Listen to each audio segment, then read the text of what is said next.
Hello hi. మన junior physics IPA board ఎగ్జామ్కి సంబంధించి లాంగ్ ఆన్సర్ క్వశ్చన్స్ 3 లెసన్స్ ఉన్నాయి. ఈ 3 లెసన్స్లో మొత్తం 7 క్వశ్చన్స్ ఉన్నాయి. ఈ 7 క్వశ్చన్స్ ప్రిపేర్ అయితే మనకు లాంగ్ ఆన్సర్ అంటే సెక్షన్స్ ప్రిపరేషన్ క్లోజ్ అయిపోతుంది. అండ్ దీనికి మనం ఒక మంచి ప్లాన్ ఏంటంటే, మనం ఒక 3 లెసన్స్ అన్నాం కదా, వర్క్ ఎనర్జీ పవర్లో 3 క్వశ్చన్స్ ఉంటాయి. ఎన్ని 3 క్వశ్చన్స్. ఇప్పుడు ఆ 3 క్వశ్చన్స్ పర్ఫెక్ట్గా నేర్చుకొని అండ్ దాని తర్వాత ఆసిలేషన్స్లో 2 క్వశ్చన్స్ ఉంటాయి. ఈ 2 నేర్చుకుంటే మనకు వచ్చే 3 క్వశ్చన్స్లో అంటే సెక్షన్ సిలో 3 క్వశ్చన్స్ వస్తాయి. మనం రాయాల్సింది 2. సో ఫస్ట్ 2 లెసన్స్ పర్ఫెక్ట్గా ప్రిపేర్ అయితే 2 రాయొచ్చు. అండ్ థర్మోడైనమిక్స్ కూడా ప్రిపేర్ అవుతాం, కానీ అది అడిషనల్ క్వశ్చన్ అనమాట. అడిషనల్ మీన్స్ మనకు చాయిస్ కింద రాసుకుంటాం. ముందు ఇక్కడ 2 క్లియర్ చేసుకొని దీన్ని చాయిస్ కింద రాసుకుంటాం. ఓకే, అయితే ఈ వర్క్ ఎనర్జీ పవర్లో ఉన్న క్వశ్చన్స్ ఏంటి? Freely falling body, law of conservation of energy in the case of freely falling body. Okay, దానికి అటాచ్డ్గా ఒక ప్రాబ్లం ఇస్తాడు. And second question is work energy theorem, and దానికి అటాచ్డ్గా ఒక ప్రాబ్లం ఇస్తాడు. ఆ 2 ప్రాబ్లం 360 బుల్లెట్స్ ఉన్న ప్రాబ్లం ఒకటి ఉంటుంది. సో ఏ మోటార్ ఒక ప్రాబ్లం ఉంటుంది, మోటార్కి సంబంధించిన problem. Water lifting A motor from the well of the depth 20 meters something ఉంటుంది. ఆ ప్రాబ్లం చేసుకుంటాం, రైట్. అండ్ 1 డైమెన్షన్ కొలిజన్ ఇస్తాడు. ఆ 1 డైమెన్షన్ మాత్రం ప్రాబ్లం ఇవ్వడు. ఈ 3 ఇందులో పర్ఫెక్ట్ నేర్చుకొని ఇందులో టైం పీరియడ్ సంబంధించి simple pendulum and derive expression for the time period అంటాడు. అండ్ దానికి అటాచ్డ్గా సెకండ్స్ పెండులం అడగచ్చు, లేకపోతే లెంత్ ఆఫ్ ద పెండులం అడుగుతాడు. అదొక క్వశ్చన్. అండ్ సెకండ్ వన్ ఇంకో క్వశ్చన్ ఉంది ఇందులో 2 క్వశ్చన్స్ అన్నాం కదా. రెండో క్వశ్చన్ ఏంటి? Define SHM and uniform circular motion అంటే ఇందులో 2 క్వశ్చన్స్. ఓకే, 4 మొత్తం 5 క్వశ్చన్స్ అవుతాయి. ఆ 5 పర్ఫెక్ట్గా ప్రిపేర్ అయితే 2 క్వశ్చన్స్ 100% పెట్టచ్చు, రైట్. చాయిస్ కింద ఏంటి? థర్మోడైనమిక్స్లో మనం 2 నేర్చుకుంటాం. అవి అయిన తర్వాత ఇవి నేర్చుకుంటాం. Reversible irreversible process of Carnot cycle ఒకటి ఉంటుంది. 2 state second law of thermodynamics and heat engine and refrigerator ఉంటుంది. 2 నేర్చుకుంటాం. అంటే టోటల్గా మనం ప్రిపేర్ అయితే 7 క్వశ్చన్స్. అంటే ఒక హాఫ్ డే టైం కూర్చుంటే విత్ ప్రాబ్లమ్స్ తోటి మొత్తం ఈ 7 క్వశ్చన్స్ విత్ ప్రాబ్లమ్స్ ప్రిపరేషన్ అయిపోతుంది. అండ్ అప్పుడు మనకి ఇంకా మిగిలింది 2 సెక్షన్స్. సెక్షన్ బి అంటే సెక్షన్ సి. సెక్షన్ బి ఇంకొక హాఫ్ డే ప్రిపరేషన్ చేయొచ్చు. దాన్ని ఎట్లా ఒక స్ట్రాటజీ చెప్తాం, చూద్దాం, రైట్.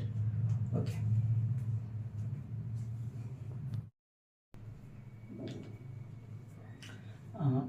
Next section B. సెక్షన్ బిలో మొత్తం 8 క్వశ్చన్స్ వస్తే మనం 6 క్వశ్చన్స్ రాయాలి. 6 × 4 24 మార్క్స్. ఎన్ని క్వశ్చన్స్? మొత్తము 8 క్వశ్చన్స్ అన్నాం. 7 లెసన్స్ ఉన్నాయి. 7 లెసన్స్. ఈ 7 లెసన్స్ ఏమున్నాయి? First straight line. స్ట్రైట్ లైన్లో 4 మార్క్స్. స్ట్రైట్ లైన్లో మనం కరెక్ట్గా ఒక 4 క్వశ్చన్స్ ప్రిపేర్ అయితే చాలు. ఇది స్ట్రైట్ లైన్లో 4 ప్రిపేర్ అయితే క్వశ్చన్ పెట్టచ్చు. ఆ 4లో ఒక ప్రాబ్లం కూడా వచ్చే ఛాన్స్ ఉంది. ఎగ్జామ్లో ప్రాబ్లమ్స్ కూడా అడుగుతాడు. 4 మార్క్స్ క్వశ్చన్స్లో ఒక ప్రాబ్లం వస్తుంది. 8 క్వశ్చన్స్లో 7 థియరీ క్వశ్చన్స్ వస్తే ఒకటి ప్రాబ్లం వస్తుంది. ఆ ప్రాబ్లం ఎక్కడి నుంచి రావచ్చు? స్ట్రైట్ లైన్ నుంచి వచ్చే ఛాన్స్ ఉంది. ఓకేనా? అందులో 4 క్వశ్చన్స్ చదువుకుంటాం అండ్ 2 ప్రాబ్లమ్స్ ఉంటాయి. అవి చేస్తే చాలు, ఎనఫ్, సరిపోతుంది. నెక్స్ట్ మోషన్ ఇన్ ప్లేన్లో నుంచి ఇందులో కూడా కరెక్ట్గా 5 క్వశ్చన్లు ఉంటాయి. 5 క్వశ్చన్లు ప్రిపేర్ అయితే 4 మార్క్స్ క్వశ్చన్ ఒకటి పెట్టచ్చు. ఓకే, 5 క్వశ్చన్లు ఏంటనేది మనం చూద్దాం. అయితే 5 క్వశ్చన్లలో ఇక్కడ 4 మార్క్స్ క్వశ్చన్స్లో ఉన్నాయని చెప్పినది. S = UT + ½ it square. Okay, so a vehicle covers or a body covers 1/3 distance, next 1/3 distance, next 1/3 distance 10 km/h, 20 km/h, 60 km/h అని ఉంటుంది. ఆ మోడల్ క్వశ్చన్ ఉంటే చేసుకుంటాం. అండ్ ఇందులోకి వచ్చేసరికి పారలోగ్రామ్ లా ఆఫ్ వెక్టార్స్ ఉంటుంది అండ్ ప్రొజెక్టైల్ ఉంటుంది, time of Accent, time of distance ఉంటుంది. ఈజీ క్వశ్చన్స్ ఉంటాయి. ఇది ఒకసారి చూసుకుంటే చాలు. మొత్తం ఒక 5 క్వశ్చన్స్ ఉంటాయి. 5 క్వశ్చన్స్ పర్ఫెక్ట్ నేర్చుకున్నామంటే క్వశ్చన్ పెట్టచ్చు. ఇక్కడ ఒక 6 క్వశ్చన్స్ నేర్చుకోవాలి, ఇక్కడ ఒక 5 questions, right. And next laws of motion. Laws of మోషన్లో కూడా ఖచ్చితంగా మనం ఎక్స్పెక్ట్ చేసే క్వశ్చన్స్ ఉంటాయి. సో ఇప్పుడు లాస్ ఆఫ్ మోషన్లో మొమెంటమ్, ఇంపల్స్ సంబంధించిన ఒక క్వశ్చన్ ఉంటుంది. అదొక క్వశ్చన్ నేర్చుకోవాలి పర్ఫెక్ట్గా. అండ్ దాని తర్వాత పుషింగ్ పుల్లింగ్ అనే క్వశ్చన్ ఉంటుంది. Advantage disadvantage of friction, methods to reduce the friction. Methods to reduce the friction చాలా ఇంపార్టెంట్ క్వశ్చన్. సో ఆ 4 అంతే 4 క్వశ్చన్స్ నేర్చుకున్నామంటే మళ్ళీ క్వశ్చన్ పెట్టచ్చు 4 marks. Next system of particles. System of particles of and system of పార్టికల్స్లో ఇందులో ఇంకొక part కూడా rotatory motion కూడా ఉంటుంది. సిస్టమ్ ఆఫ్ పార్టికల్స్లో main centre of difference between centre of mass and centre of gravity, ఇది పక్కా క్వశ్చన్, అది చాలా ఇంపార్టెంట్.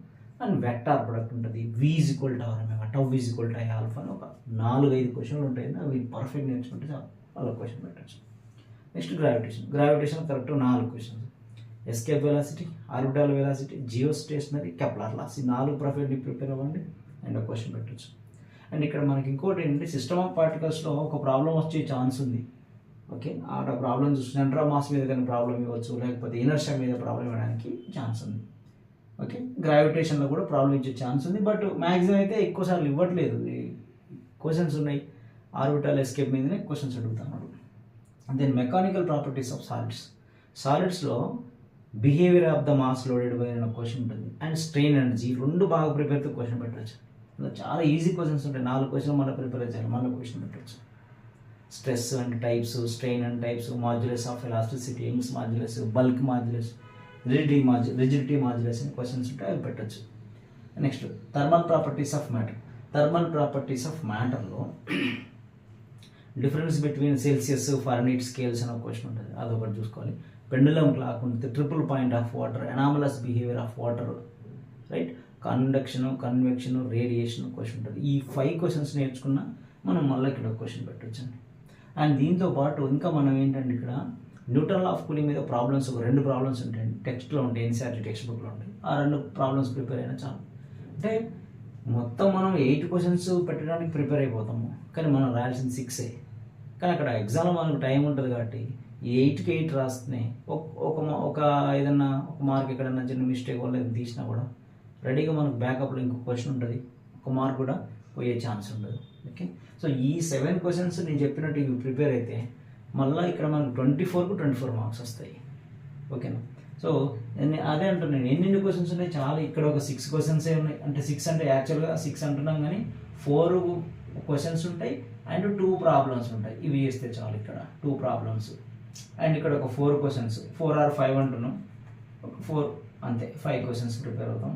సో ఈ లాస్ ఆఫ్ మోషన్ ఇందులో ఒక 4 క్వశ్చన్స్ ఉన్నాయి, సిస్టమ్ ఆఫ్ పార్టికల్స్లో ఒక 5 క్వశ్చన్స్ ఉన్నాయి, గ్రావిటేషన్ ఒక 4 క్వశ్చన్స్ ఉన్నాయి, మెకానికల్ ప్రాపర్టీస్ ఒక 4 ఉన్నాయి, థర్మల్ ప్రాపర్టీస్లో ఒక 5 ఉన్నాయి. ఇవన్నీ మొత్తం ఎన్ని క్వశ్చన్స్ ఉంటాయి ఇక్కడ? ఓకే, ఇవి ఒక 6, సో 11, 15, 20, 24, 28 అండ్ 33 క్వశ్చన్స్ వస్తున్నాయండి. 33 క్వశ్చన్స్, ఈ 33 క్వశ్చన్స్ ప్రిపేర్ అయినామంటే మనం 8 ప్రిపేర్ అవుతాం, అంటే 8 క్వశ్చన్స్ పెట్టేస్తాం. ఓకే, లేదు మనం ఏదైనా 6 చాలనుకున్నప్పుడు ఒక 2 లెసన్స్, మీకు నచ్చిన లెసన్స్ 2 ఆపుకున్నప్పుడు పెట్టవచ్చు. టైం ఉంది కాబట్టి ప్రిపేర్ అయితే మనకు రేపు ఎంసెట్ కానీ లేకపోతే మెయిన్స్లో కానీ ఖచ్చితంగా సబ్జెక్ట్ నేర్చుకుంటాం కాబట్టి యూస్ఫుల్ అవుతుంది. ఓకే.